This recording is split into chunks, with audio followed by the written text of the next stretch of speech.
প্রিয় দর্শক, আসসালামু আলাইকুম। নতুন একটি সাক্ষাৎকারে আপনাদের সকলকে স্বাগত জানাচ্ছি। আমি নাজমুল সাকিব। আমি যে বাড়িটির সামনে দাঁড়িয়ে আছি, বাড়িটির নাম ফলকটি দেখেই নিশ্চয়ই আপনাদের মনে প্রশ্ন জেগেছে যে এখানে নির্বাসিত বাঙালির নিবাস, মানে কোন নির্বাসিত বাঙালি এখানে রয়েছেন এবং কেনই বা তাকে নির্বাসিত হতে হলো। তো সেই পুরো গল্পই আজকে আপনাদেরকে আমরা শোনাবো এবং সেজন্যই আজকে আমি ফ্লোরিডা থেকে আমি চলে এসেছি সুদূর এই ওয়াশিংটন ডিসিতে। এবং এই ওয়াশিংটন ডিসিতে আমি আসার পর আমি যার সাথে আজকে সাক্ষাৎ করেছি তিনি আপনাদের সকলেই অত্যন্ত প্রিয় মুখ, যাকে আপনার নাগরিক টিভির পর্দায় ইতিপূর্বেও দেখেছেন। আমি স্বাগত জানাতে যাচ্ছি ক্যামেরায় আমাদের সকলের প্রিয় নয়ন বাঙালিকে। ধন্যবাদ নাজমুল সাকিব, আপনি যে কষ্ট করে আমাকে খুঁজে বের করলেন এবং আপনার যে অনুসন্ধানী যে দৃষ্টিভঙ্গি এবং নাগরিক টিভির যে অনুসন্ধানী চিন্তা, এটা আমাকে অবাক করেছে। আসলে আমি খুবই অবাক যে আপনারা এইভাবে হঠাৎ করে এইভাবে আমাকে মানে খুঁজে বের করবেন। ধন্যবাদ আপনার আসার জন্য, আমি খুবই খুশি হয়েছি। না, আপনাকে অসংখ্য ধন্যবাদ যে আপনি আমাদেরকে সময় দিয়েছেন। এবং আমরা আসলে মূলত আজকে এসেছি এই কারণেই যে এখন তো আপনি জানেন যে পৃথিবীটা অনেক ছোট হয়ে গিয়েছে। আমরা ইচ্ছে করলে পারতাম এটা ভার্চুয়ালি করতে, কিন্তু আমরা ভার্চুয়ালি না করে ভাবলাম যে আমরা এখানে এসে একটু সচক্ষে আমরা আপনাকে দেখতে চেয়েছি, সেজন্য আমরা এসেছি। এবং এর পেছনে আরেকটি কারণ আছে প্রিয় দর্শক, কারণটি হচ্ছে যে আমরা আসলে চাই যে এই মানুষটি, তাকে কেন নির্বাসিত হতে হয়েছিল, এই যে এই বাসায় তিনি যে থাকছেন তাকে কেন এখানে থাকতে হলো। তার তো আজকে বাংলাদেশে থাকার কথা ছিল। দেশ এখন স্বাধীন হয়ে গিয়েছে, স্বাধীন হওয়ার পরেও তিনি কিন্তু এখনো বাংলাদেশে তিনি যাচ্ছেন না বা যাননি কেন। এই সবগুলো প্রশ্ন কিন্তু আমাদের মনে উকি দিয়েছে এবং সেই প্রশ্নগুলোর উত্তর খোঁজার জন্যই কিন্তু আজকে আমরা এখানে চলে এসেছি। তো আমরা নন বাঙালি আপনার কাছ থেকে আমি জানতে চাই, প্রথমেই যেটি জানতে চাই যে দেশ তো স্বাধীন হয়ে গেল 5 আগস্ট, তো এখনো অনেকেই তো বাংলাদেশে যাচ্ছে, আপনি কেন এখনো যাননি? ধন্যবাদ। আসলে এটার মানে উত্তরটা আমি 2-3 ভাবে দিতে পারি। সেটা হচ্ছে, যদি খুব সাদামাটাভাবে দেই, যে দেখেন, আমরা যারা রাজনীতি করি এবং যারা মানে রাজনীতির সাথে, মাঠের সাথে, গ্রামের সাথে, মানুষের সাথে সম্পর্ক, তাদের কিন্তু ভালো দিক যেমন থাকে, ঠিক তদ্রূপ মন্দ বিষয় নিয়েও খুব মানুষ আলোচনা করে। ধরেন, আমি হয়তো কোন প্রেক্ষাপটে দেশ ছেড়েছি এবং কোন প্রেক্ষাপটে আজকে দেশের বাইরে আমার চলে আসতে হয়েছে, সেই প্রেক্ষাপটটা কিন্তু ধরেন কিছুটা পেছনের দিকে তাকাতে হবে। না, এমন না যে খুব ইমিডিয়েট পাস্ট। এটা ইমিডিয়েট পাস্ট না, প্রায় দেখতে দেখতে 7-8 বছর পার করে ফেলেছি। এই 6-7 বছরের মধ্যে অনেক ঘটনা ঘটেছে দেশে। সুপ্রিম কোর্টের আইনজীবী ডক্টর নয়ন বাঙালির বাসায় পুলিশ হানা দিয়েছে এবং নয়ন বাঙালিকে না পেয়ে তার ব্যক্তিগত সহকারী ও ড্রাইভারকে আটক করে নিয়ে গেছে এবং তাদের উপরে অকথ্য ভাষায় তাদেরকে গালিগালাজ করেছে এবং 7-8টি মোটরসাইকেল নিয়ে তারা তাদের বাসার সামনে ককটেল ফাটিয়েছে। মানে আমি খুব যদি বলি, আমি এখন দেশে যেতে চাই বা দেশে যাব, কিন্তু আমাকে কিন্তু দলের লোকজন খুবই স্বাভাবিক বলতেই পারে যে হয়তো দেশ স্বাধীন হয়েছে, হালুয়া রুটি বাটোয়ারা করার জন্য চলে আসছে।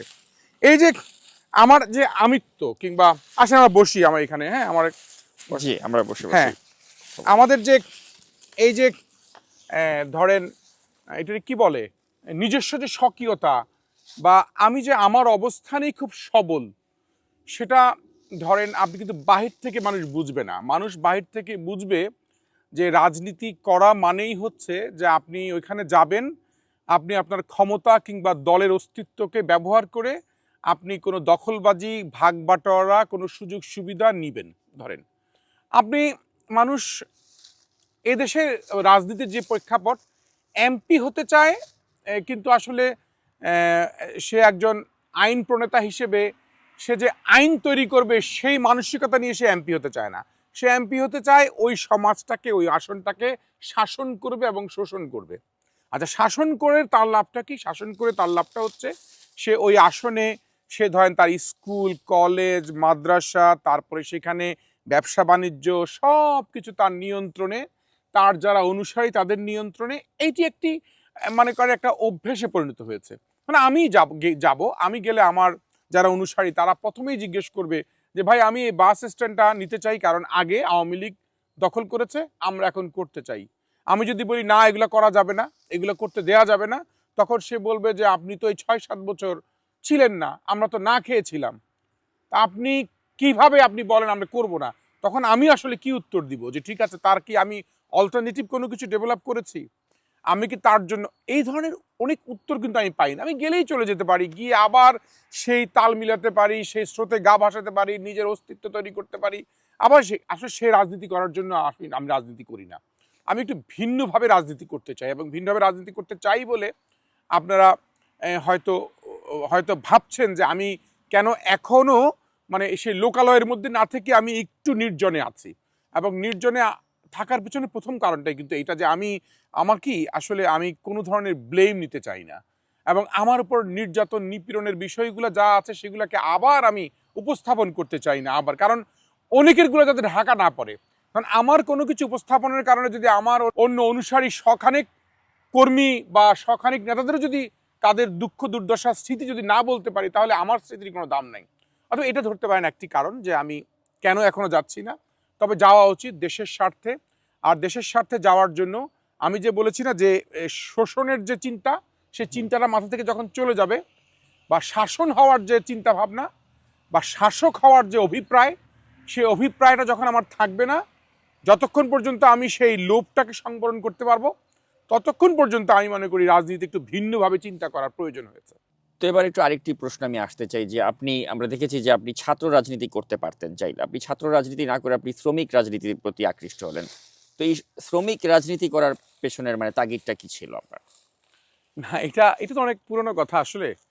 এটা হচ্ছে যে আমি যখন মানে ছাত্র, যে সময় ছাত্র রাজনীতি করা প্রয়োজন এবং ঠিক শুরু করেছিলাম ছাত্র রাজনীতি দিয়েই আসলে, কিন্তু হঠাৎ করে আমি যেখানে থাকি মিরপুর এলাকা, মিরপুর পল্লবী, ওই এলাকায় একটা শিল্পাঞ্চল আছে সেকশন 7-এ। শিল্পাঞ্চলে গার্মেন্টস প্রায় ওখানে 200-র উপরে গার্মেন্টস ছিল, এখন হয়তো অনেকটা গার্মেন্টস সরিয়ে নিয়েছে।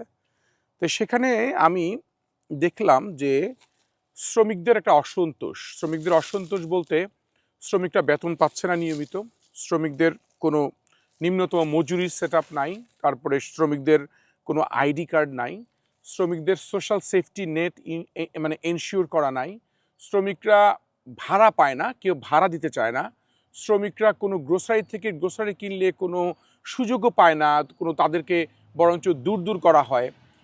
এবং সেই সাথে এমনও হয়েছে যে শ্রমিকরা ওই যে বেতন নিয়ে আসে, বেতনটাও রাস্তা থেকে কেড়ে নেয় ওই এলাকার ছেলেপেলেরা।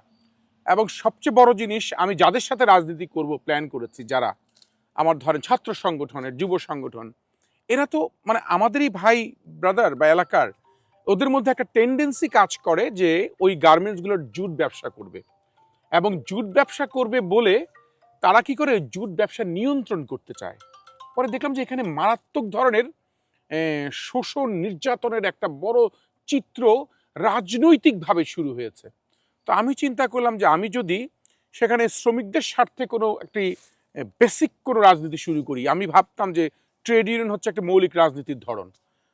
কারণ আজকে যদি আমি ছাত্র রাজনীতি করতাম, আমি কিন্তু দেখা যাচ্ছে ছাত্র সংগঠনের প্রেসিডেন্ট সেক্রেটারি হতাম। আমি যে 10-15 বছর নষ্ট করেছি জীবনের, সেই জীবনের, কারণ শ্রমিক নেতাদের তো কোনো দাম দেয় না, শ্রমিক নেতাদের কোনো মর্যাদা নাই, কোনো মূল্য নাই। আপনি শ্রমিক নেতা যে কোনো এলাকায় যাবেন, শ্রমিক নেতাদের শীর্ষ পর্যায়ের শ্রমিক নেতাদের, সেই চটকলের শ্রমিক নেতা আবুল বাশার সাহেব লুঙ্গি পরে জীবন কাটিয়েছে, কত বড় মাপের শ্রমিক নেতা। যে শ্রমিক নেতা আগুনিপুরে মারা গেছে নুরুল ইসলাম, কত বড় বিখ্যাত শ্রমিক নেতা। তারপরে ইভেন আমাদের ইস্কান্দর সাহেবও ছিল শ্রমিক দলের অনেক বড় নেতা, নজরুল ইসলাম খান ভালো নেতা। কিন্তু কথা হচ্ছে হয়তো নজরুল ইসলাম জাতীয় পর্যায়ে এসেছে, কিন্তু অনেক শ্রমিক নেতাদেরকে কেউ চিনেই না। ফলে আমাদের যেটা হয়েছে সেই ভাবনাটা ছিল না যে না আমি শ্রমিক নেতা হয়ে পরিচিত হতে হবে, না, আমার উদ্দেশ্যটাই ছিল যে আমি এখানে শ্রমিক রাজনীতি করব। সেখানে আমার প্রথম যে ট্রেড ইউনিয়ন শুরু করছি গার্মেন্টস শ্রমিক কর্মচারী ঐক্য পরিষদের অধীনেই আমরা করেছি। ওই তৃণমূল পর্যায়ে একটা বেসিক ট্রেড ইউনিয়ন ডেভেলপ করেছি, এবং সেটার পর একটা ফেডারেশন তৈরি করেছি, সেটা হচ্ছে গার্মেন্টস লেবার ফেডারেশন, জিলাফ নাম দিয়ে। তারপরে আমরা আমাদের লোকজনগুলোকে নিয়ে আমরা প্রশিক্ষণ দিয়েছি এবং প্রশিক্ষিত করিয়েছি। একটা বিলস তৈরি হয়েছিল Bangladesh institute of labour study, যেটা এখনও আছে, যেটা নজরুল ইসলাম খান সহ আসার আলী মাস্টার, সালাম খান, আওয়ামী লীগ, বিএনপি, জাতীয় পার্টি এবং শ্রমিক অন্যান্য শ্রমিক জোটের যারা ছিল সবাই মিলে এটা করেছিল। ফলে এখানে একটা ভালো মজা পেয়ে গেলাম আমি, যে ভাবলাম যে না এখানে এই শ্রমিকদের পরিবর্তনের জন্য হয়তো অনেক ভালো কিছু করা যাবে। কিন্তু করা যায় নাই কেন সেটা পরে বলি, কিন্তু আমার মধ্যে এটার মধ্যে আকর্ষণ তৈরি হয়েছে, এবং আমি অনেকের অনেকের মানে সাকসেস স্টোরি তৈরি করতে পেরেছি অনেক গার্মেন্টসে। যেমন যে গার্মেন্টসে বেতন দিত না সেই গার্মেন্টসে আমরা গিয়ে দাঁড়িয়েছি, কথা বলেছি, এলাকার লোকজন দাঁড়িয়েছে, সেখানে কথা বলে গার্মেন্টসের বেতন নিশ্চিত করতে পেরেছি। আমরা আমাদের যারা সমাজ, যে সমাজে আমি প্রতিনিধিত্ব করি, সেই সমাজের অনেককে জুট ব্যবসা করতে দেই নাই। আমি মিরপুরে হয়তো বন্ধ করতে পারিনি জুট ব্যবসা, কারণ সেটা সম্ভব হয় নাই, রাজনীতির কারণেই সম্ভব হয় নাই। আওয়ামী লীগ আসলে আওয়ামী লীগ করেছে, বিএনপি আসলে বিএনপি করেছে, এবং সেই জুট ব্যবসাটা বিশাল ব্যবসা। কিন্তু আমি চাইলে ওইখানে কমপক্ষে 20 থেকে 25টা গার্মেন্টসের জুট ব্যবসা আমি করতে পারতাম। মানে সেই মানে যারাই করে তারা সব আমার হাতেই গড়া কোনো না কোনোভাবে, কিন্তু তারা থাকে নাই আমার সাথে, কারণ তারা ছাত্র রাজনীতি করতে চায়, তারা যুব রাজনীতি করতে চায়, তারা আমার মতো শ্রমিক সংগঠন করতে চায় না, ট্রেড ইউনিয়ন করতে চায় না, ট্রেড ইউনিয়ন আগ্রহী না। আর আমিও তাদেরকে যদি না বুঝে জোর করে তো আনা যাবে না। আমি গার্মেন্টস শ্রমিকদেরকে নিয়েই করেছি। কিন্তু যেটা হয়েছে, আমি কি আসলে জুট ব্যবসা বন্ধ করতে পেরেছি? পারি নাই। আমি কি আসলেই এই নিম্নতম মজুরি নিশ্চিত করতে পেরেছি? পারি নাই। কেন পারি নাই? কারণ আমাদের যাদেরকে আমরা অনুসরণ করতাম, সেই জাতীয় নেতৃবৃন্দ, তারাও কিন্তু শক্তিশালী না, তারাও মালিকদের উপর প্রভাব বিস্তার করতে পারে না। এমনও হয়েছে যে দেখেন, আমাদেরকে ডেকেছে বিজিএমই, ডেকেছে আরবিট্রেশন কমিটিতে ঢোকাবে। দেখা যাচ্ছে আমার সাথে অনেক গার্মেন্টস শ্রমিক না তারা আরবিট্রেশন কমিটিতে মেম্বার হয়েছে। কেন হয়েছে? তারা ওই প্রতি সপ্তাহে মিটিং করবে, তাদেরকে 1000-2000 টাকা তাদেরকে একটা ওই খাম ধরিয়ে দিবে তাদের এই মিটিংয়ের জন্য, এবং সে আরবিট্রেশন কমিটির মেম্বার এটা বলতে পারবে, এটাই তারা খুব আনন্দ বোধ করতো। কিন্তু তারা বুঝতো না যে তারা কিন্তু কোনো না কোনোভাবে বিজিএম একটা ফাঁদে পড়ে গেছে। অর্থাৎ এটা কিন্তু একটা ফাঁদ ছিল। এ ধরনের অনেক বিষয় আমরা চেষ্টা করেছি। নিম্নতম মজুরি নিয়ে কাজ করেছি। লেবার কোর্টে আমি নিয়মিত আইনজীবী হিসেবে কাজ করেছি। এখন বলতে পারেন এই 10-15 বছর, অনেকেই বলে, আমার পরিবার বলে, সবাই বলে যে এইটা একটা বৃথা সময় নষ্ট হয়েছে, কিন্তু আমি মনে করি না। শ্রমিক অঙ্গনে আমি কোনো পরিবর্তন করতে পারি নাই ঠিকই, কিন্তু শ্রমজীবী মানুষের স্বার্থে কিছু একটা করার যে মানসিক অবস্থান তৈরি হয়েছে, সে অবস্থান থেকে আগামী দিনে যদি রাজনীতি করি, জাতীয় রাজনীতি করি, সেই জাতীয় রাজনীতির মধ্যে আমার প্রায়োরিটি প্রাধান্য থাকবে শ্রমিকদের অধিকার, শ্রমিকদের পেশাগত মান উন্নয়ন। এবং আপনি দেখেন আজকে আমেরিকার মতো দেশে লেবারদের কত এম্পাওয়ার করা হয়েছে, লেবারদের কত ক্ষমতা, এবং এই লেবারদেরকে কত সম্মান দেওয়া হয়। এবং এখানকার ট্রেড ইউনিয়ন কিন্তু, যেটা আফলি হিসেবে পরিচিত, এখানকার এই আফলি বড় সংগঠন, তারা কিন্তু বাংলাদেশে একটা শ্রমিকদের ট্রেড ইউনিয়ন করেছিল, তারা ভালো কাজ করেছে। কিন্তু কিন্তু করলে কি হবে? 1-2 জন করলে হবে না, যেখানে মানসিকভাবেই আমরা সবাই এক থাকতে পারি না। শ্রমিক নেতারাই কিন্তু আমরা এক না। এবং সবচেয়ে বড় জিনিস লেজুর ভিত্তি, যেটি ছাত্র রাজনীতি থেকে সরে আসার কারণও ছিল। ভাবলাম যে ছাত্র রাজনীতি যদি লেজুর ভিত্তি হয়, তাহলে এই দেশে অনেক ছাত্র সমাজের দাবি আদায় হবে না। ঠিক শ্রমিক রাজনীতিও হয় নাই কেন? শ্রমিকরা ব্যবহার হয়। আজকে শ্রমিক দল ব্যবহার হচ্ছে বিএনপির, শ্রমিক লীগ ব্যবহার হচ্ছে আওয়ামী লীগের, শ্রমিক পার্টি ব্যবহার জাতীয়। তার মানে এরা আলটিমেটলি কি করে? এরা এই গার্মেন্টস শ্রমিকদেরকে নিয়ে চিন্তা না করে, ওরা রাষ্ট্র নিয়ে চিন্তা করে, ওরা তার দলের কি এজেন্ডা সেটা চিন্তা করে, ফলে হয় না। তো নয়ন বাঙালি, এবার আমি আপনাকে অন্য একটা বিষয় আপনার দৃষ্টি আকর্ষণ করতে চাই। আমরা দেখেছি যে আপনি G9 যখন কাজ করতেন, তখন আপনি শফিক রেহমানের মতো একজন বর্ণাঢ্য ব্যক্তিত্ব, তার সান্নিধ্য আপনি পেয়েছিলেন। আমরা এমনও দেখেছি যে আজ থেকে প্রায় 2 যুগেরও বেশি সময় পূর্বে আপনি বেগম খালেদা জিয়া, তার কাছ থেকে আপনি আপনার কাজের স্বীকৃতি হিসেবে আপনি পুরস্কার গ্রহণ করেছেন। আমরা এরকম নানা ধরনের বর্ণাঢ্য ব্যক্তিত্ব, এমন কি বর্তমানে যিনি প্রধান উপদেষ্টার দায়িত্বে আছেন প্রফেসর ডক্টর মোহাম্মদ ইউনূস, আপনি তার সান্নিধ্যও পেয়েছেন। তো এই যে এক জীবনে আপনি এত বড় বড় মানুষদের আশীর্বাদ পেয়েছেন, তাদের কাছ থেকে পুরস্কার নিয়েছেন, আপনার কাজের স্বীকৃতি হিসেবে তাদের কাছ থেকে রেকগনাইজেশন আপনি পেয়েছেন, কিন্তু দেখা গেল যে আমাদের সমাজে আমরা দেখেছি এমন অনেক ব্যক্তিত্ব আছে যারা তাদের সাথে একটা ছবি তুলতে পারলেই তাদের জীবন ধন্য হয়ে যেত, এবং তাদের মতো ব্যক্তিত্বের কাছ থেকে একটা ছবি তুলেই তারা ওটাকে ক্যাশ করে কিন্তু বাংলাদেশে এখন অনেক কিছু করার চেষ্টা করে। আমরা এই মুহূর্তে সেটাই দেখতে পাচ্ছি। কিন্তু আপনি তাদের সাথে আপনার ছবি তোলা লাগেনি, বরঞ্চ আপনার কাজের স্বীকৃতি আপনি এই মানুষগুলোর কাছ থেকে পেয়েছেন, বা আপনাকে তারা চেনে, আপনার কাজকে তারা মূল্যায়ন করেছেন, এই ব্যক্তিত্বগুলো যারা এখন মানুষের কাছে একটা শ্রদ্ধার আসনে বসে আছেন। কিন্তু আপনাকে দেখা যাচ্ছে আপনি একটা লো কি প্রোফাইল মেনটেন করেন, এবং এখানেও একটা নিভৃতচারীর মতো জীবনযাপন করছেন আপনি যুক্তরাষ্ট্রের এই একটি শহরে। তো এটা কেন? নিজেকে কেন গুটিয়ে রাখছেন? কেন আপনি আপনার যে মেধা, সেই মেধাটার যে মূল্যায়ন, এটা কি আপনি মনে করেন না যে যেভাবে হওয়া উচিত ছিল সেভাবে কেন হচ্ছে না? এটা কি আপনার নিজের কোনো ব্যর্থতা রয়েছে, নাকি আপনি মনে করেন যে আপনার নিজেকে আরো বেশি একটু এক্সপোজারে আনা উচিত? মানে কেন আপনি পাদপ্রদীপের নিচে রয়ে গেছেন? এটা খুব প্রশ্ন করেছেন না, এটা আমার মানে অনেকটা ব্যক্তিগত অপারগতার দিকে ইঙ্গিত রাখার প্রশ্ন বলতে পারেন। আবার পক্ষান্তরে এক একটা মানুষের দৃষ্টিভঙ্গি বা এক একটা মানুষের চলার ধরন, চিন্তার ধরন ভিন্ন থাকে। মানে সবাই কিন্তু একইভাবে চলতে পারে না। ধরেন আমি যখন বাংলাদেশে যুব সংগঠন করি, আমি তো শুরু করি বাংলাদেশে প্রথম national youth forum of Bangladesh, একটা যুব সংগঠন ডেভেলপ করি। সেটা আমরা ইয়ুথ পার্লামেন্ট করতাম প্রতি বছর, এবং যুবকদেরকে তৈরি করাই ছিল বাংলাদেশের প্রথম কাজ। তাই আবার যখন পলিটিক্যালি অ্যাটাচড হওয়ার চেষ্টা করি, তখন আমি যুব দলের মতন কেন্দ্রীয় কমিটিতে একটা ভালো পজিশনে ছিলাম, কিন্তু কখনো কিন্তু আমি যুব দলের অফিসে গিয়ে বসে থাকা কিংবা পার্টি অফিসে যাওয়া, আড্ডা মারা, প্রতিদিন হাজিরা দেয়া কিংবা কোনো নেতার বাসায় যাওয়া, সেটা আমি কখনোই করি নাই। মানে আমাকে বলতেই পারবে না যে কেউ আমি কখনো পার্টি অফিসে গিয়ে আড্ডা মেরেছি, সময় দিয়েছি। আমি যাই নাই, কারণ আমি মনে করি এটা আমার কাজ না। আমার যে কাজ, সেটা আমি যুব সংগঠক হিসেবে যে কাজ করেছি, এবং সেটা স্বীকৃতি আমি পেয়েছি। আমাকে 2004 সালে মাননীয় প্রধানমন্ত্রী বেগম খালেদা জিয়া জাতীয় যুব পুরস্কার দিয়েছে শ্রেষ্ঠ যুব সংগঠক হিসেবে, এবং আমাকে দিয়েছে, এবং সাদেক হোসেন খোকাকে দিয়েছে ক্রীড়াঙ্গনে শ্রেষ্ঠ ক্রীড়া সংগঠক হিসেবে। আমরা দুইটি পদক পেয়েছি। একটি হচ্ছে যুব সংগঠকে আমি শ্রেষ্ঠ যুব সংগঠক, আর উনি পেয়েছে ক্রীড়া সংগঠক হিসেবে। তখন কিন্তু উনি রানিং মেয়র। আচ্ছা, এখন মূল কথাটা হচ্ছে যে আমরা যে বিষয়টি করতে চাই সেটি হচ্ছে যে, আপনি যে বলেছেন না যে আমরা যখন রাজনীতি করতে আসছি, তখন ভাবলাম যে রাজনীতি করার জন্য এক ধরনের গবেষণা দরকার আছে, থিঙ্ক ট্যাঙ্ক করার কিন্তু প্রত্যয় তৈরি করি। এই থিঙ্ক ট্যাঙ্কটা দেখেন, আমরা কিন্তু 4-5 জন মিলে কিন্তু প্রথম আমাদের ব্রেন চাইল্ড শুরু হয়। আপনি হয়তো চিনবেন, এখন অ্যাটর্নি জেনারেল হয়েছে আসাদুজ্জামান, সে, আমি, তারপর হচ্ছে শফিক ভাইয়ের বাসায় প্রথম, তারপরে শাখাওয়াত হোসেন সায়ন্ত সহ আমরা এই 4-5 জন প্রথম মিটিংটা করি, বসে আমরা তখন ভাবি যে আমরা কিভাবে এই রাজনীতির বিষয় নিয়ে, আমরা বিভিন্ন ইস্যু নিয়ে আমরা কাজ করতে পারবো। এবং দীর্ঘদিন সেখানে আমরা প্রত্যেক বুধবার আমাদের মিটিংটা থাকতো 5 থেকে 6 ঘন্টা।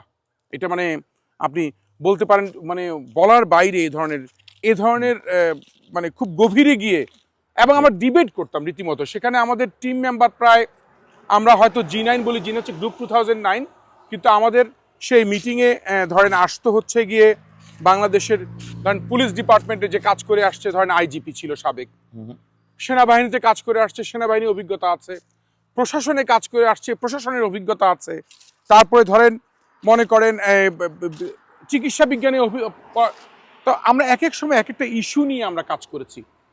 এখন কথা হচ্ছে যে আমার সাথে সবার যোগাযোগটা হয়েছে কি কাজের মাধ্যমে, মানে কাজের বাইরে কোনো যোগাযোগ নাই। যেমন ধরুন ডক্টর ইউনূস সাহেবের সাথে যখন যোগাযোগ হয়েছে, ডক্টর ইউনূস সাহেব চেয়েছিল আমাকে দিয়ে, উনি সেটাকে হচ্ছে মানে এই পুরস্কারগুলো বাংলাদেশের যুবকদেরকে তৈরি করা, সামাজিক ব্যবসায়ী উদ্যোক্তা তৈরি করা যুবকদেরকে, এবং যুবকদেরকে কিভাবে সামাজিক ব্যবসায়ী হিসেবে তৈরি করা যায়, এবং প্রত্যেক বছর উনি শ্রেষ্ঠ সংগঠক বের করে দিবে। তার মানে এই কাজের মাধ্যমে তার থেকে শুরু হয়। পরে তো উনি বিভিন্ন পলিটিক্যাল কারণে যখন ইনভলভ হয়ে যায়, তখন আমাকেই আমার রাজনৈতিকভাবে বিভিন্নভাবে আমাকে একটু ডক্টর ইউনূসের ব্যাপারে একটু আমাকে দূরেই রাখার চেষ্টা করে বা বলে। তো ফলে আমি ভাবলাম যে না, আমি তো রাজনীতি করতে চাই, উনি হয়তো রাজনীতির সাথে জড়িত না, উনি ওনার কোনো এজেন্ডা নিয়ে কাজ করছে, অথবা আমি মনে হয় আমার সাথে কনফ্লিক্ট অফ ইন্টারেস্ট হতে পারে, যে জন্য আমি ওনার কাছ থেকে, উনি আমাকে সামিটে আমাকে গেস্ট করেছিল, ওনার যে সোশ্যাল বিজনেস সামিট হয় প্রত্যেক বছর বড়, সেখানে আমাকে উনি গেস্ট করেছে। আমাকে গেস্ট করে আমার অনেক ছবি টবি দিয়ে উনি অনেক কিছু ওনার সংকলনে ছাপিয়েছে এবং সবকিছুই করেছে। এখন কথা হচ্ছে যে উনি আমাকে কাজের মাধ্যমেই কিন্তু চায়, যে কাজের মাধ্যমেই উনি আমাকে কাজ করাতে চেয়েছে। আপনি দেখেন, আমি শ্রমিক অঙ্গনে যখন কাজ করেছি, শ্রমিকদেরকে নিয়েও যখন কাজ করেছি, তখন বিলসের সাথে আমার নজরুল ইসলাম খান সহ যারা কাজ করেছি, কাজের মাধ্যমেই কিন্তু আমার হয়েছে। ঠিক তদ্রূপ প্রধানমন্ত্রী বেগম খালেদা জিয়া আমাকে প্রধানমন্ত্রীর যুব কল্যাণ তহবিল বোর্ডের পরিচালক করেছিল তখন যখন প্রধানমন্ত্রী ছিল। তো সেই পরিচালক আমি ছিলাম, গিয়াস কামাল চৌধুরী ছিল, আমাদের প্রফেসর দিলারা ইয়াসমিন ছিল, তারপরে ইঞ্জিনিয়ার খাদিম সাহেব ছিল। এই 4 জনের আমাদের বোর্ড, এবং কাজগুলো সবগুলো আমাকে বেশি করতে হতো, যেহেতু আমি যুব সংগঠন নিয়ে কাজ করেছি, এবং আমি প্রত্যেক জেলায় গিয়ে ঘুরে, যদিও তহবিলটা ছিল মাত্র 10,000 টাকার, কিন্তু মানুষ যখন এই প্রধানমন্ত্রী যুব কল্যাণ তহবিল থেকে 10,000 টাকার চেক পেত, তার কাছে মনে হতো সে 10 কোটি টাকার চেক পেয়েছে, কারণ এটাকে সে সম্মান মনে করতো। অথবা আমিও ভাবতাম যে এই সম্মানটা যারা পাচ্ছে, তারা যাতে সঠিক লোকগুলা পায়, সঠিক ভালো মানুষগুলা পায়। টাকাটা হয়তো বড় না, কিন্তু এটা কিন্তু তাদের স্বীকৃতি দিবে অনেক। তো ফলে এইভাবেই কিন্তু আমার কাজের মাধ্যমেই এই সকলের সাথে যোগাযোগ, এবং কাজের বাইরে আমি কোনো যোগাযোগ করি নাই। যে কারণে হয়েছে কি, আমাদের তো দেশে হচ্ছে গিয়ে কি নিয়মিত যোগাযোগ, তারপরে এগুলোকে রিলেশনশিপের ফাঁদে রেখে এগুলোকে নিয়ে ব্যবহার করা, বা এগুলোকে নিয়ে ধরেন এগুলোকে নিয়ে অ্যাডভার্টাইজ করা, মার্কেটিং করা, ব্র্যান্ডিং করা, এবং এটাকেই তারা রাজনীতির পার্ট করে দেয়। যে কারণে আমি এই ধারা থেকে একটু ভিন্ন। কারণ আমার সাথে আপনার যেমন কাজের ধরনটা কি, আজকে দেখেন আপনি হচ্ছেন একজন ভালো বাংলাদেশের একজন ভালো উপস্থাপক, দেশের বাইরে থেকে সবকিছু অনুসন্ধান করে নিয়ে আসেন আপনি। আপনার সাথে এই জায়গায় আমি আপনাকে সাহায্য করা হচ্ছে আমার দায়িত্ব। আপনি প্রশ্ন করছেন, আমি উত্তর দিচ্ছি, আপনার রিলেশনশিপের জায়গাটা এখানে। কিন্তু আমি যদি আপনাকে ব্যবহার করি যে না আমার সাথে তার অনেক ভালো সম্পর্ক, আমি তাকে ব্যবহার করলাম, বা তাহলে বিষয়টা কি হবে, আমার চিন্তার জায়গাটা তাহলে ভিন্ন থাকবে। আমি কখনো কাউকে ব্যবহার করতে চাই না, এবং এই ব্যবহার করতে না পারাটাই কিন্তু রাজনৈতিক অপারগতা, রাজনৈতিক অনভিজ্ঞতা বলতে পারেন এখনকার যুগে, কারণ ওরা ব্যবহার করে ফেলে। কিন্তু আপনি কি মনে করেন না যে এভাবে নিজেকে গুটিয়ে রাখলে বা নিজের এক্সপোজারটা বা নিজে যেটা ডিজার্ভ করেন সেটা যদি না পাওয়ার মানে আদায় না করার জন্য যদি আপনি ওভাবে অত বেশি প্রচেষ্টা না নেন, তাহলে অযোগ্য যারা তারা রাজনীতিতে ঢুকে পড়তে পারে, যেটা আমরা এখন দেখছি যে অনেক অযোগ্য বা যাদের মেধা কম বা যাদের যোগ্যতা কম বা যাদের দেশপ্রেমে ঘাটতি রয়েছে, তারা দেখা যাচ্ছে যে অনেক বড় বড় পজিশনে চলে যাচ্ছে, এবং এটা কিন্তু একটা আশঙ্কাজনক ব্যাপার হিসেবে দেখা দিচ্ছে। এটা কি আপনি ফিল করেন না? দেখেন, অতীতেও অনেক যোগ্য মানুষরা যোগ্য জায়গায় আসতে পারে নাই, যুগে যুগে তাই হয়েছে। এবং এটা অনেক সময় বলে না তকদির এবং তদবিরের কথা বলে। এখন তদবিরে অনেকে ভালো করতে পারে না, তকদিরে অনেকের ভালো থাকে না, এটা একটা ভিন্ন আলোচনা। এখানে যার যতটুকু মানে আমি বিশ্বাস করি, আমি স্রষ্টায় বিশ্বাস করি, এবং সেটাই মনে করি যার যতটুকু পাওনা সে ততটুকুই পাবে, যার রিজিকে যতটুকু আছে। হয়তো কেউ টেম্পারিং করে, কেউ বুস্ট আপ করে অনেক কিছু করতে চায়, করে, এই সমাজে অনেকেই করে। কিন্তু আমি মনে করি যে এগুলো করার থেকে অর্গ্যানিক যদি কোনো কিছু হয়, মানে যেগুলো একদম মাটি থেকে, কারণ আমার সব কিছু তৈরি, আমাকে যে বেগম খালেদা জিয়া প্রধানমন্ত্রী, সাবেক প্রধানমন্ত্রী, উনি শ্রেষ্ঠ যুব সংগঠক বলেছেন, আমি নিজে মনে প্রাণে বিশ্বাস করি আমি একজন বড় সংগঠক। বাংলাদেশে আপনি যে কোনো প্রান্তে, যেখানে আমার জন্ম হয় নাই, যেখানে আমি কখনো যাই নাই, সেখানে আপনি 3 মাসের জন্য আমাকে ছেড়ে দেন, আমি সেই 3 মাসের মধ্যে ওই জায়গা আবাদ করে ছাড়বো, আবাদ হবে ওই জায়গায়। তার মানে আমি এতটুকু বুঝি। কিন্তু কথাটা হচ্ছে ওই আমার একা আবাদ করলে হবে না। আর আমার আবাদের থেকে বড় জিনিস রাজনীতির মূল জায়গায় যে সমস্যাটা, সেখানে যদি আমরা শুদ্ধ চিন্তা না করি, তাহলে আমি যতই আবাদ করি সে আবাদগুলো থাকবে না, আমার ক্ষেত নষ্ট করে ফেলবে কেউ না কেউ। এবং এই ক্ষেত যখন নষ্ট করেই ফেলবে, তখন এই নষ্ট ক্ষেতে আপনি যতই চান না কেন, আপনি ভালো ভালো কিছু তৈরি করবেন, ভালো ভালো কিছু আনবেন, সেটি মানে সময় লাগবে। হ্যাঁ, এটা সত্য যে আমি যদি মাঠে থাকি, হয়তো ওই জায়গাটা আমি একটা জায়গায় ধরে ফেলতে পারবো, বা আমি একটা জায়গায় অবস্থান করতে পারবো। সেই অবস্থানটা করে আমাকে টিকে থাকাটাও কিন্তু একটা বড় ব্যাপার। কারণ আমি আমার ধারণা নিয়ে যদি টিকে থাকতে না পারি, তাহলে সেটা আবার ব্যর্থতা হবে। বরঞ্চ আমি দূরে থেকে যদি আমার ধারণাটাকে কোনো না কোনোভাবে ইনজেক্ট করতে পারি কাউকে না কাউকে দিয়ে, তাহলে সেটা তো আরো ভালো হবে। হয়তো আমার নিজের ব্র্যান্ডিং দরকার নাই, আমি অনেক কাজই করেছি। যে আমি আসেন আমরা বসে একটু চা খাই, আসেন কফি খাই, আমরা কফি খেতে খেতে কথা বলি। জি, বাদ বাকি আলোচনা আমরা হ্যাঁ আসেন। তো জনাব নয়ন বাঙালি, আমরা আলোচনার এ পর্যায়ে একটু সমসাময়িক প্রসঙ্গে আসতে চাই। তো সমসাময়িক প্রসঙ্গে আলোচনা করতে গেলে প্রথমেই যে প্রসঙ্গটি আসবে সেটা হচ্ছে যে ডক্টর ইউনূসের নেতৃত্বে যে অন্তর্বর্তী সরকার, এটির ফরমেশন নিয়ে এখন নতুন করে বিতর্ক হচ্ছে। যেটা কি শপথটা কি একজন শাহাবুদ্দিন চুপ্পুর কাছ থেকে নেওয়াটা যথার্থ ছিল কিনা, এ ধরনের প্রসঙ্গ কিন্তু আসছে। এবং আজকে যখন আমরা এটি ধারণ করছি, আমরা জানি না যে যখন এই ভিডিওটি প্রচার হবে ততদিনে এই শাহাবুদ্দিন চুপ্পু তিনি রাষ্ট্রপতির পদে থাকবেন কিনা সেটি আমরা এখনো জানি না, কারণ তার পদটিকে দিয়ে কিন্তু একটা অনিশ্চয়তা দেখা দিয়েছে। কারণ তিনি বলেছেন যে শেখ হাসিনা পদত্যাগ করেছেন, এরকম কোনো পদত্যাগপত্র তিনি দেখেননি। তো এই যে নানা ধরনের বিতর্ক তৈরি হচ্ছে, কেউ কেউ বলছে যে এই সরকারটার উচিত ছিল, একটা বিপ্লবের মাধ্যমে গঠিত সরকার, তারা কেন আবু সাইদের বাবার কাছ থেকে শপথ নিল না, এ ধরনের কিন্তু প্রশ্ন আসছে। এবং এই সরকারেরও নানা অ্যাক্টিভিটিস নিয়ে কিন্তু জনমনে প্রশ্ন দেখা দিয়েছে। যেই ডক্টর আসিফ নজরুল একসময় মানুষের এতটা ভালোবাসার মানুষ ছিল, সেই আসিফ নজরুলও কিন্তু এখন বিতর্কিত হয়ে গেছেন অনেকের কাছে। তো এই যে সরকারটা, যেটা মানুষের এত মানুষের আশা আকাঙ্ক্ষার একটা প্রতীক হয়ে ক্ষমতা গ্রহণ করলো, তাদেরকে নিয়ে এখন দেখা যাচ্ছে যে 2 মাস না পেরোতেই এই ধরনের বিতর্ক শুরু হয়েছে, নানা ধরনের প্রশ্ন সংশয় দেখা দিচ্ছে। তো সবকিছু মিলে আপনার কাছে আমি এই সমসাময়িক এই প্রসঙ্গটাতেই জানতে চাই যে আসলে কোন পথে আমাদের দেশটা যাচ্ছে, বা ডক্টর ইউনূসকে এটাকে সঠিক জায়গায় নিয়ে যেতে পারবেন বলে আপনি কতটুকু আশাবাদী? হ্যাঁ, ধন্যবাদ সাকিব, আপনি খুব সমসাময়িক প্রশ্ন করেছেন। সেটি হচ্ছে যে বর্তমান সরকার টিকে থাকা না টিকে থাকা, বা বর্তমান সরকারের বৈধতা অবৈধতা, বা বর্তমান সরকারের জনপ্রিয়তা অজনপ্রিয়তা, বা কিভাবে জনপ্রিয়তা হারাচ্ছে, সব বিষয় নিয়েই কিন্তু একটা আলোচনা। আপনি দেখেন যে কোনো পরিবর্তনের যখন পরিবর্তন হয়, একটা বড় বিপ্লবের মাধ্যমে যখন কোনো পরিবর্তন হয়, সে বৈপ্লবিক পরিবর্তনটা এই আমাদের দেশের যে প্রেক্ষাপটটা সৃষ্টি করেছে ছাত্র সমাজ, বা আমাদের এই সংস্কার কোটা সংস্কার, কিংবা যারা এই বৈষম্য বিরোধী আন্দোলন করেছে তাদের সাথে বাংলাদেশের অপর সকল রাজনৈতিক দলের লোকগুলা ভেতরে ভেতরে যে কাজগুলো করেছে, জনগণ, শ্রমিক, কৃষক, সাধারণ মানুষ, মেহনতি মানুষ, তারপরে এমনকি অভিভাবকরা, সুশীল সমাজের মানুষরা, সবাই মিলে যে একটা বৈপ্লবিক পরিবর্তন বাংলাদেশে এনেছে, সেই বৈপ্লবিক পরিবর্তনের ফসল বা ফলটা হচ্ছে এই অন্তর্বর্তীকালীন সরকার। এবং এটি এমন না যে খুব আমরা বলি না পরিকল্পিত কোনো অধ্যায় ছিল না, কোনো মাস্টার মাইন্ড ছিল না, কোনো পেছন থেকে কেউ কলকাঠি নেড়েছে তেমনটা ছিল না, কিংবা কারো ইঙ্গিতে কারো ইশারায়, কিংবা কোনো দেশ যে আমেরিকার ইঙ্গিতে হয়েছে, ভারত কিছুটা পিছু হটেছে সেই জন্য হটেছে, কোনো কিছুই না। কিন্তু এটা ধরেন একটা মানুষের জনরোষের একটা ফসল, সেটা হওয়া দরকার ছিল। এটা আমি অনেকের সাথে একমত।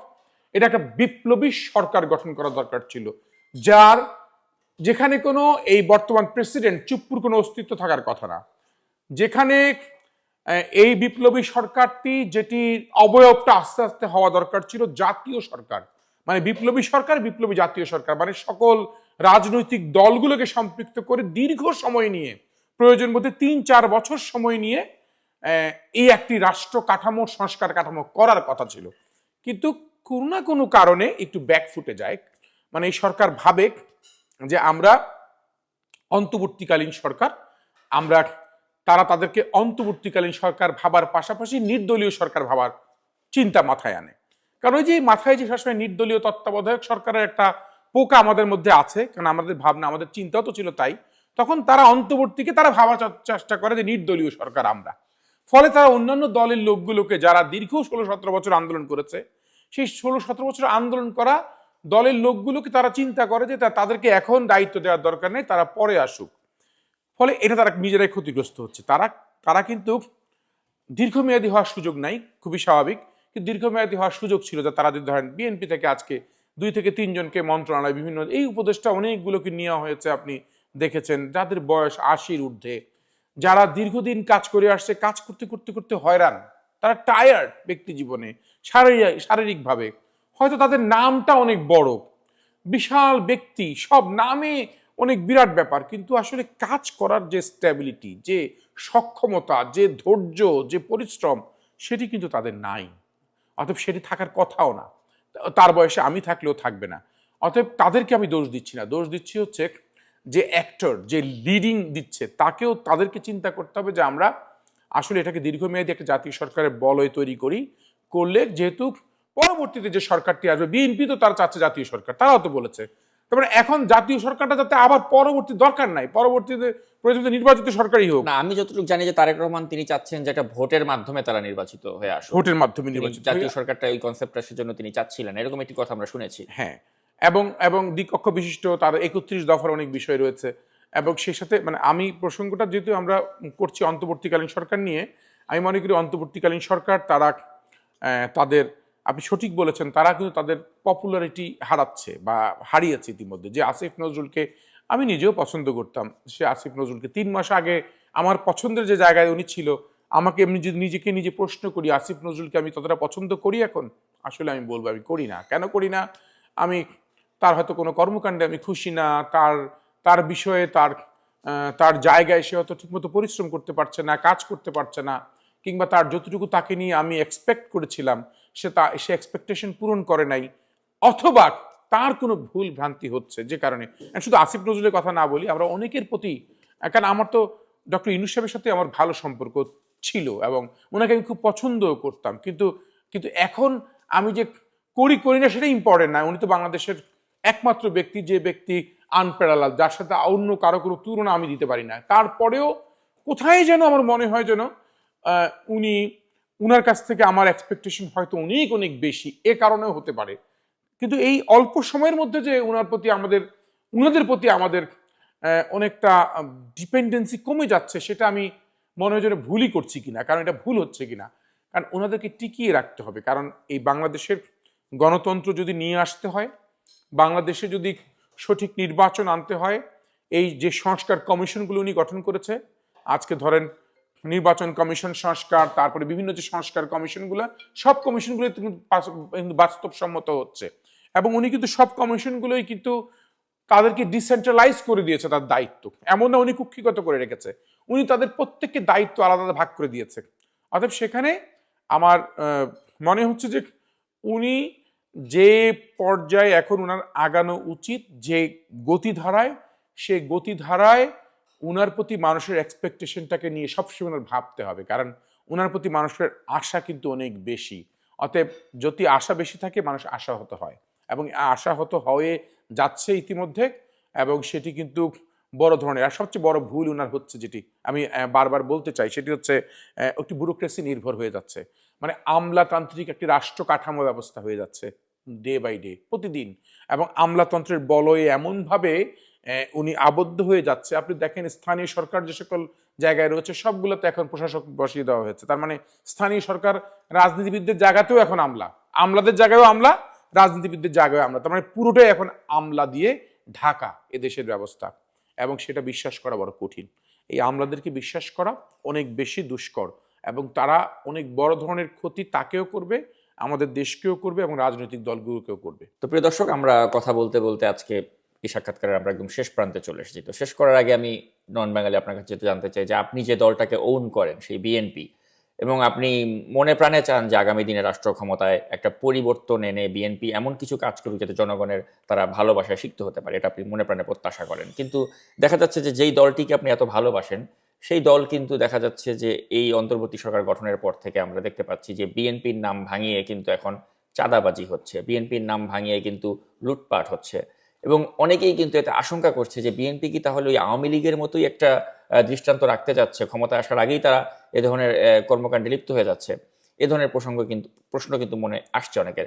এক্ষেত্রে একটা প্রাইম এক্সাম্পল যদি আমি নাম উল্লেখ করে বলি, যে রবিউল ইসলাম রবি, তার মতো একজন ব্যক্তি, তিনি এই গত 2 মাসে যে তাণ্ডব করলেন এবং একজনকে হত্যার সাথে অভিযুক্ত হয়ে পড়লেন, তো এগুলো কিন্তু নানাভাবে কিন্তু বিএনপির ভাবমূর্তিকে ক্ষুণ্ণ করে। তো আমি আপনার কাছে জানতে চাই যে আপনার আগামী দিনের এই যে রাজনীতির আপনার যে ভাবনাটা, যে আপনি চান যে একটা সুস্থ ধারা গণতান্ত্রিক পরিবেশ বাংলাদেশে ফিরে আসুক, এবং সেক্ষেত্রে বিএনপি একটা they should lead by example, যেটা আপনি প্রত্যাশা করেন। তো সেক্ষেত্রে এই যে অনাকাঙ্ক্ষিত ঘটনাগুলো ঘটছে, এগুলো কাটিয়ে আসলেই কি আমরা সেই সুদিন দেখতে পাবো, বা বিএনপির হাত ধরে কি সেটা আসবে? সেই আগামী দিনের বাংলাদেশটা নিয়ে আপনার মন্তব্য জানতে চাই।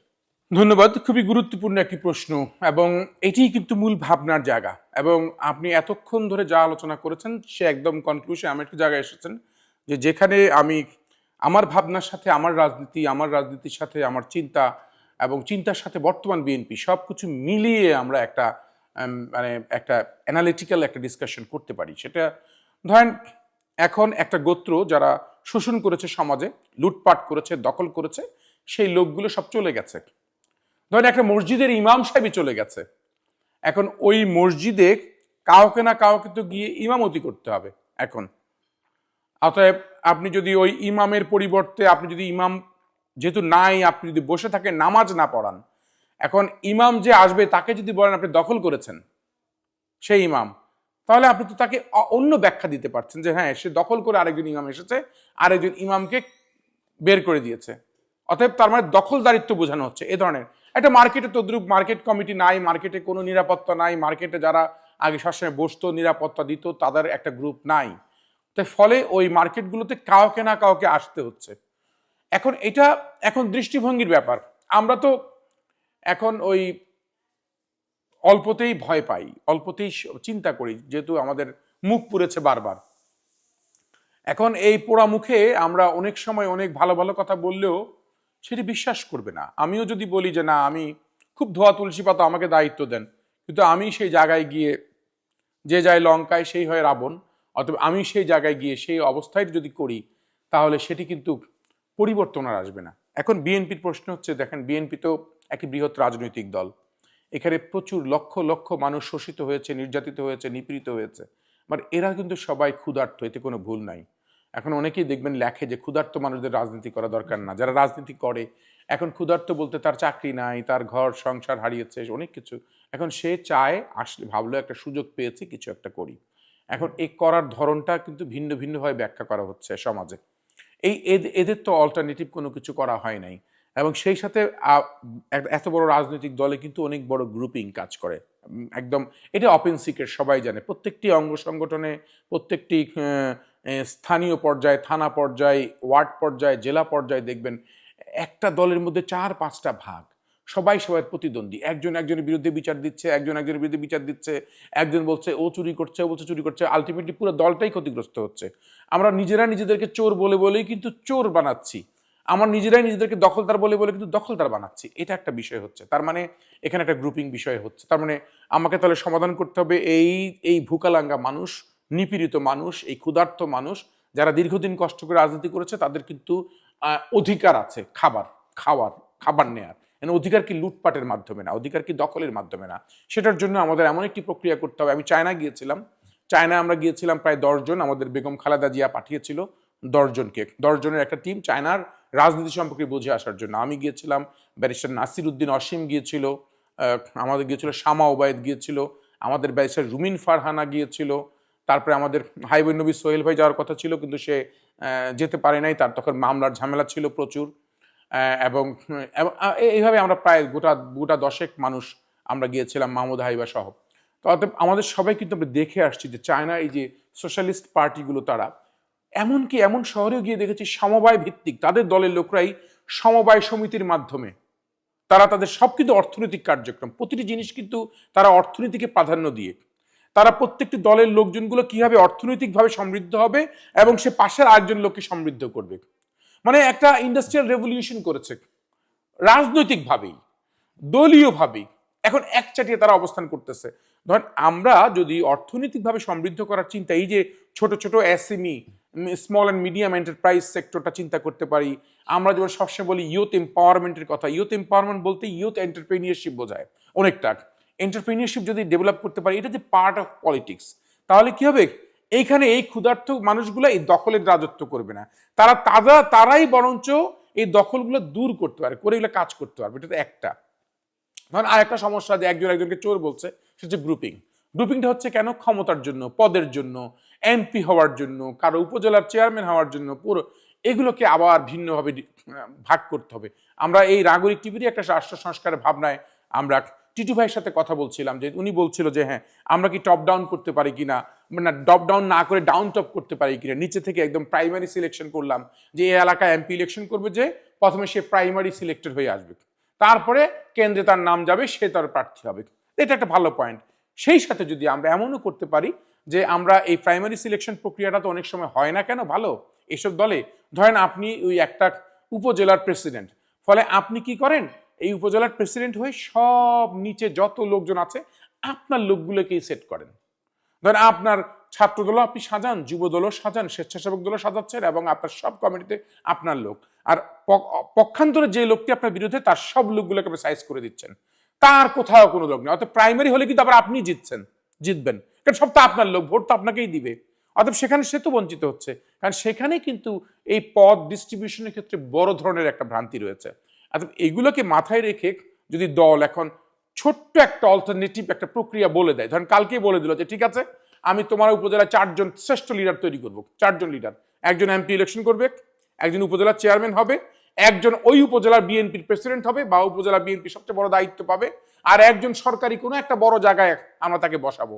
অর্থাৎ তোমার এই উপজেলার 4 জন শ্রেষ্ঠ ক্যান্ডিডেট, 4 জনকে 4টা জায়গায় সেট করবো, তোমরা এখন ডিসিশন নাও কে কোনটা যাবা। একজন দেখলো বাবা আমি এমপি হওয়ার থেকে, যেহেতু এমপিদের এখন আর ক্ষমতা থাকতেছে না উন্নয়নের কাজ, সব টাকা পয়সা উন্নয়নের কাজ, উপজেলা চেয়ারম্যান হয়ে যাবে আগামী দিনে। হ্যাঁ, অত এমপি ভাববে আরিক, যদি এমপি প্রচুর টাকা কামানোর ইচ্ছা থাকে যে না আমি টাকা কামাবো, যদি সেটা ইচ্ছা করা ঠিক না, আমি উন্নয়ন করব, অতএব তাই আমি উপজেলার চেয়ারম্যান হই। আর এমপি যদি ভাবে না আমি এমপি হবো কেন, আমি আইন প্রণয়ন করব, আমি সংসদে গিয়ে কথা বলবো, সমাজের জন্য কথা বলবো, হয়তো আমার কোনো ক্ষমতা থাকবে না সেটা করব। আবার দ্বিকক্ষ বিশিষ্ট যদি হয়, ওইখান থেকে আবার আরেকটা লোককে, ভালো বিজ্ঞ মানুষকে, যে এর মধ্যে কম্পারেটিভ যে লোকটি শিক্ষিত, সে যা পড়াশোনা করা আছে, যে উচ্চ কক্ষে বসতে পারবে, তাকে নিয়ে গেল। আরেকজনকে হয়তো বিভিন্ন আমাদের কত কর্পোরেশন কত কিছু হবে দায়িত্ব দেওয়া গেল। ফলে কি গ্রুপিংটা অনেক কমে যাবে, কিন্তু ফলে ওই লোকটা ভাববেন আমি বঞ্চিত। এটা একটা প্রক্রিয়া হতে পারে। এটা করতে হবে কার? করতে হবে শীর্ষ নেতার। তাকে এগুলোকে সিদ্ধান্ত নিতে হবে। যে এটা কিন্তু সারাদিন উপজেলার ছাত্রদল যুবদলের সাথে কথা বললেই হবে না, এটা একটা প্রক্রিয়া বলে দিলেই কিন্তু সবাই রেডি হয়ে যাবে। সেই সাথে আমার যে ভাবনাটা, যেহেতু আপনার প্রশ্ন ছিল ভাবনা, আমার ভাবনা হচ্ছে সব কিছুর মূলে কি রিক্রুটমেন্ট। যদি আমরা ভালো লোকজন রিক্রুট না হয়, আপনি 100 জন খারাপ মানুষের মধ্যে খারাপ প্রোডাকশনই বের হবে। সেখানে আপনি যত ভালো কাজই করেন হবে না, কারণ আপনি তো খারাপ লোকই আপনি উৎপাদন করবেন, কারণ এখানে খারাপ মানুষকে রিক্রুট করেছেন। সেই রিক্রুটমেন্টের জন্য আমাদের প্রশিক্ষিত একটি রাজনৈতিক কাঠামো থাকতে হবে, প্রশিক্ষিত। যদি প্রশিক্ষণের মাধ্যমে রাজনৈতিক শেখানো, রাজনীতির ধারণা যদি ঠিকভাবে দেওয়া না যায়, যে ছেলেটি রাজনীতি করতে আসে সে যদি প্রথমে ভাবে আমি টেন্ডারবাজি করার জন্য রাজনীতি করতে আসছি, আমি গার্মেন্টস দখলের জন্য আমি এই ছাত্রদল করি, যুবদল করি, তাহলে তাকে তো আপনি কোনো কালই ভালো করতে পারবেন না। সে তো আসছেই দখল করার জন্য, তার তো অন্য কোনো ভাবনা নাই। এই জন্য আমরা বলেছি যে প্রশিক্ষিত রাজনৈতিক ব্যবস্থা নিশ্চিত করা। সেই সাথে আমি আরেকটা বিষয় নিয়ে কাজ করছি। এই যে আমি অন্তরালে চলে আসছি বললেন, সেটা পিছনে আপনি দেখলেই বুঝবেন আমার পাশের রুমটা হচ্ছে গবেষণার একটা কেন্দ্রবিন্দু। সেখানে আমরা সমাজ কর্মভিত্তিক রাজনীতি, যেমন ইস্যু ভিত্তিক রাজনীতি, যেমন একজন মানুষ পয় নিষ্কাশন নিয়ে কাজ করবে, সে পয় নিষ্কাশন নিয়ে কাজ করবে। একজন স্থানীয় সরকার বিষয়ক সম্পাদক বা একজন কৃষি উন্নয়ন বিষয়ক সম্পাদক, তার কৃষির সাথে তার কোনো সম্পর্কই নাই। দেখা যাচ্ছে একজনকে বানানো হয়েছে সমবায় বিষয়ক সম্পাদক, সে তার জীবনে কোনোদিন কোনো সমবায় সমিতি গঠনই করে নাই। অতএব সে কিভাবে বুঝবে? অতএব ফলে আমাদের এই জায়গাগুলো ভাগ করতে হবে, ভাগ করে এই সেক্টর বেসড কর্মভিত্তিক, সমাজ কর্মভিত্তিক একটি সামাজিক ন্যায় বিচার প্রতিষ্ঠা করার জন্য সামাজিক নেতৃত্ব স্থাপন করতে হবে। এবং সর্বোপরি যেটি আমার প্রত্যাশা থাকবে আজকে আপনাদের মাধ্যমে, এই স্পেশালি বিএনপির মতো একটি বৃহৎ রাজনৈতিক দলে, সেটি হচ্ছে বিএনপির ছাত্রদল, যুবদল, স্বেচ্ছাসেবক দল বা মূল দল, সবগুলো দলে যে সকল সম্পাদক মণ্ডলী পদ রয়েছে, প্রত্যেকটি সম্পাদক মণ্ডলীকে ভাবতে হবে এক একটা সেক্রেটারিয়েট, এক একটা সচিবালয়। ধরেন আজকে একজনকে দিয়েছেন তথ্য প্রযুক্তি বিষয়ক সম্পাদক বা প্রবাসী কল্যাণ বিষয়ক সম্পাদক, সেই প্রবাসী কল্যাণ বিষয়ক সম্পাদকের সাথে তার একটি উপকমিটি বা তার একটি পুরা টিম থাকবে, যে টিমটি সারাদিন ব্যাপী প্রবাসীদের কি কি কাজ করা যায়, প্রবাসীদের কত রেমিটেন্স আসছে, কোথায় রেমিটেন্স নাই, প্রবাসীরা কোন উপজেলায় বেশি, কোন উপজেলার লোকরা বেশি প্রবাসীতে আছে, সেখানে প্রবাসীর পরিবাররা কোথায় কোথায় তারা অধিকার খর্ব হচ্ছে, তাদের কাজই থাকবে প্রবাসী। সে যদি সারাদিন পার্টি অফিসে বসে থাকে, সে প্রবাসী কল্যাণ নিয়ে কি কাজ করবে? একজনকে দিয়েছেন আন্তর্জাতিক বিষয় সম্পাদক, সেগুলি কমিটি করে, এটা হবে না। বা প্রত্যেক ছাত্রদল যুবদল এবং এদের সমন্বয় করে দেওয়া, ছাত্রদলের প্রবাসী কল্যাণ বিষয়ক সম্পাদক, যুবদলের প্রবাসী কল্যাণ সম্পাদক, স্বেচ্ছাসেবক সবাই একসাথে বসে তারা এই প্রবাসী কল্যাণ নিয়ে কি করা যায় বা প্রযুক্তি নিয়ে কি করা যায়, অর্থাৎ একটা সেক্রেটারিয়েট করা উচিত। আপনি দেখেন এখানে একজন কংগ্রেসম্যান, আমার এই আসনে কংগ্রেসম্যানের অফিসে গিয়ে দেখবেন 50 জন মানুষ কাজ করে তার অফিসে। এরা সব কিন্তু কংগ্রেসম্যানের কাজ কোন অনেক এগিয়ে যাচ্ছে। তারা কেউ একজন অ্যাকাউন্টস দেখতেছে, কেউ প্রজেক্ট দেখছে, কেউ প্রোগ্রাম দেখছে। আর আমাদের এখানে এমপি সাহেব সব নিজেই সাইন করে। ওই স্কুল কমিটিরও সে সভাপতি থাকে, মেথর কমিটিতে গিয়েও সে সভাপতি থাকে, সব পট্টির সে সভাপতি, মার্কেটে গিয়েও সে সভাপতি। আরে ভাই, তুমি সব কাজই করতেছো, কোনো কাজই করতেছো না, ফলে তুমি চাঁদাবাজি, লুটতরাজ এগুলো নিয়ে ব্যস্ত আছো। কোনো তার দপ্তর নাই, প্রত্যেকে দপ্তর করে ফেলতে হবে নিজের মতো করে। অর্থাৎ এইগুলো হচ্ছে একটা সংস্কারের পার্ট, এবং এগুলো আমার ভাবনারও পার্ট। এই ভাবনাগুলো কারো না কারো মাধ্যমে, আজকে আপনাদের মাধ্যমে নাগরিক টেলিভিশনে বললাম, এবং নাগরিক টেলিভিশনের মাধ্যমে হয়তো 10-20 জন, শখানেক লোক, হাজারখানেক লোক যারা শুনছে, তাদের থেকে তারা সবাই রাজনীতি করে না, সবাই তো শ্রোতা। যারা রাজনীতি করে, যে যদি 50 জন মানুষ যদি রাজনীতি করে, তার মধ্যে যদি এই অনুভূতিটা থাকে এবং সে যদি এটা বোঝানোর সক্ষম হয় তার নেতাকে, তাহলে এই বিষয়টি কার্যকর হবে। এবং এতে অটোমেটিক্যালি একটা সময় এই রাষ্ট্র সংস্কারের যে চিন্তা, সেটি রাজনৈতিক সংস্কারের মাধ্যমেই পরিচালিত হবে, এবং সেটাই মূল স্রোতের সাথে মিশে গিয়ে একটি ভালো ফলাফল নিয়ে আসবে, আমার বিশ্বাস। অসংখ্য ধন্যবাদ নয়ন বাঙালি এতক্ষণ আমাদের সময় দেওয়ার জন্য। তো প্রিয় দর্শক, আমরা অনুষ্ঠান শেষ করতে হচ্ছে, কিন্তু শেষ করতে গিয়ে আমরা যে কথাটা বলতে চাই, যে আসলে একটি বা দুটি পর্বে এই আলোচনা শেষ করা যায় না, এবং আমরা আসলে নয়ন বাঙালির কাছ থেকে আরো অনেক কিছু আমাদের জানার আছে। এবং এতক্ষণ আমরা যেটা শুনলাম মূলত, যে আপনার রাজনীতি নিয়ে যে ভাবনা বা আপনার যে সংগ্রাম, এই গল্পগুলি আজকে মূলত আমরা এই পর্বগুলোর মাধ্যমে আমরা তুলে ধরার চেষ্টা করলাম। কিন্তু আরো অনেক কিছু আপনার কাছে জানার আছে। আসলে এই একটি বা দুটি পর্বে এগুলো শেষ করা সম্ভব না। তো আমরা নাগরিক টিভির পর্দায় নিশ্চয়ই আপনাকে আরো নিয়মিত আমরা দেখবো এবং আপনার কাছ থেকে সমসাময়িক যে রাজনৈতিক প্রসঙ্গগুলো রয়েছে বা এই যে আমাদের যে একটা রাজনীতিতে আপনি জানেন যে একটা অত্যন্ত ক্রুশিয়াল একটা ফেজ এখন যাচ্ছে, তো এই ঘটনা প্রবাহ নিয়ে আপনার নিয়মিত বিশ্লেষণ আমরা দেখতে চাই। তো নিশ্চয়ই আমরা নাগরিক টিভিতে আপনাকে আগামী দিনগুলোতে হয়তো পাবো এবং আপনার মাধ্যমে আমরা সেই বিশ্লেষণগুলো আমাদের দর্শকদেরকে মাঝে পৌঁছে দিব। তো আপনি ভালো থাকুন, সুস্থ থাকুন। সামনাসামনি এসে আপনার সাথে আজকে একটা ইন্টারভিউ করার সুযোগ হলো, তো আমার খুব ভালো লাগছে।